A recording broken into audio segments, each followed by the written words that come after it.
Alors, je suis le professeur Meda Kakou,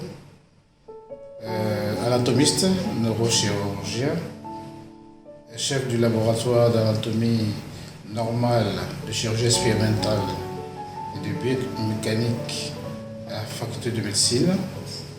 Je suis aussi le chef du département des sciences fondamentales et biocliniques. Alors, qu'est-ce qui m'a attiré en neurochirurgie?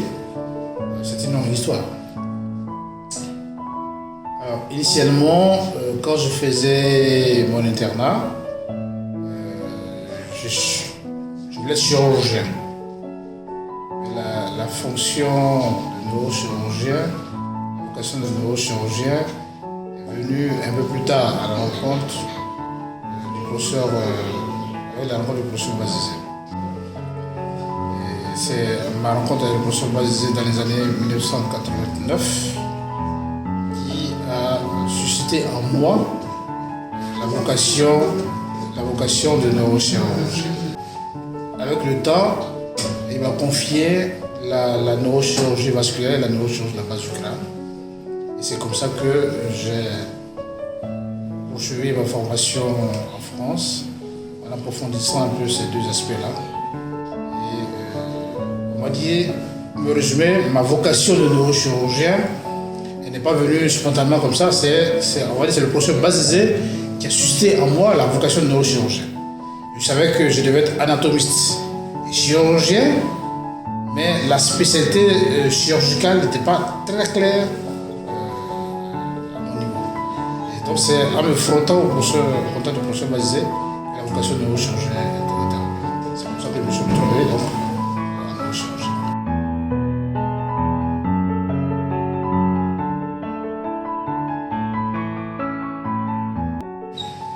Alors, dans la neurochirurgie, ce qui m'a intéressé dès le départ et qui continue de m'intéresser, c'est la neurochirurgie crânienne.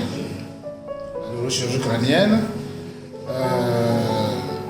je faisais un peu de la neurochirurgie de rachis, mais c'est véritablement la neurochirurgie crânienne qui m'avait vraiment accroché. Peut-être parce que j'avais été aiguillé par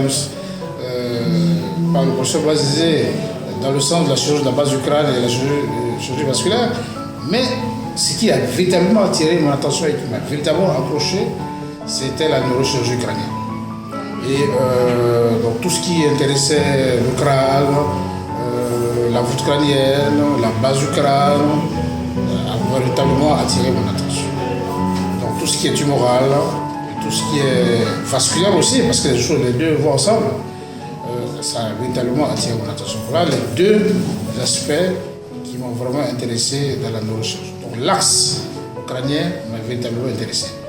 Évidemment, avec tout ce corollaire, c'est-à-dire toute l'instrumentation concernant la base du crâne, la chirurgie vasculaire, tout ce qui est endoscopie, la chirurgie minimale invasive. Donc on a essayé de développer cela dans ce pôle de la neurochirurgie crânienne qui nous avait tellement intéressé.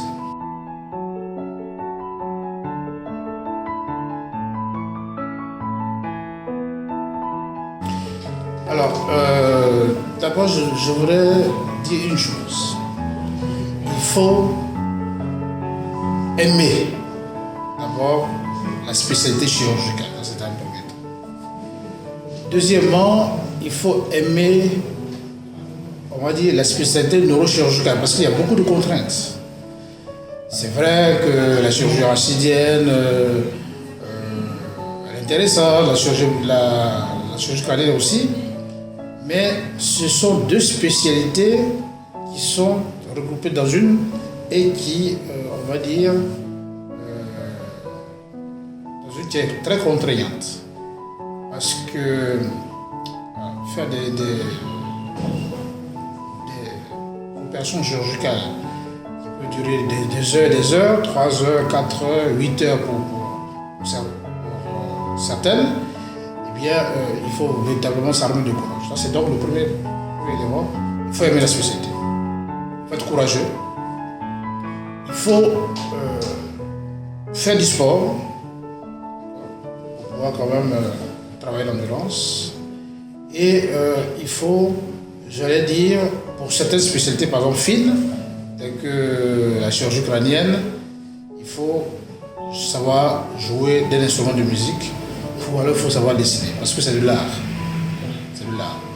Donc, comme tu peux le remarquer, on associe l'efficacité à l'art. Donc, le conseil que je peux donner, il faut être intéressé par la spécialité. Parce que si vous n'êtes pas intéressé, vous ne pouvez pas prospérer dans cette spécialité-là. Il y a beaucoup de contraintes. Il faut être sportif, il faut avoir une vie disciplinée, il faut être travailleur. Et ce sont ces éléments-là qui constituent un atout pour pouvoir donc faire embrasser cette carrière de neurochirurgie. Évidemment, il y a un élément important qu'il faut également retenir. Il faut travailler sur l'anglais. Parce que la plupart des documents, on va dire 99 ou 97%, sont en anglais. Donc il faut comprendre l'anglais, il faut apprendre à parler anglais, il faut apprendre à écrire en anglais, il faut apprendre à parler l'anglais. Et c'est vraiment important. Donc pour me résumer, il faut, pour le jeune qui veut embrasser la carrière de neurochirurgien, il faut d'abord qu'il se découvre une vocation de neurochirurgien. Il faut s'armer de courage.